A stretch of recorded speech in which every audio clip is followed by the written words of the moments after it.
Hello beautiful audience, this is Rifat Hassan from Rifshal Teach. In this video, I'm gonna show you how can you customize your iPhone control center by yourself. Moreover, we also solve another problem as one of our subscriber commented us that he couldn't find his scan record. So it's also related to control center. So let's start. First of all, you have to swipe down from the right top corner. You can see here is our control center. So already I customize it. So now I will reset this control center from settings. So you have to go to setting, reset this control center. You can see here is our control center. After click on it, you can see also reset control center.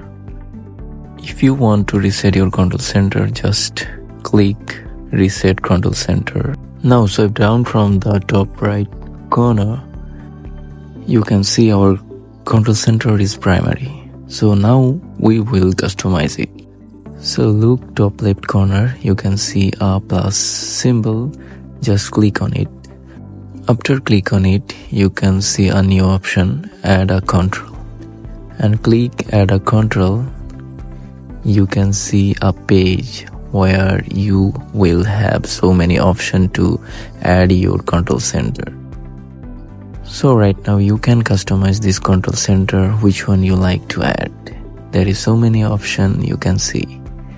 So it's all about your choice. And as our subscriber commented us, he couldn't find the scan record. So you can also find scan record here. So I hope you can customize your iPhone control center by yourself watching this video. If you are helpful by watching this video, please like and comment, and don't forget to subscribe our channel. Lastly, if you had any kind of problem with your phone or phone settings, just drop your problem in comment section. Also, you can mail us. Here is our mail. So that's all for today.